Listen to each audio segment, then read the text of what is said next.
Avataan joulukalenteri luukku 24. Hyvää joulua teille kaikille. Oh my god, että vihdoinkin jouluaatto. Mitäköhän täällä mahtaisi olla?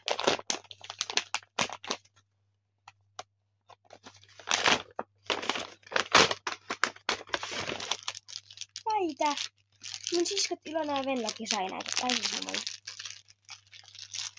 Tässä on punainen, keltainen, vihreä ja oranssi.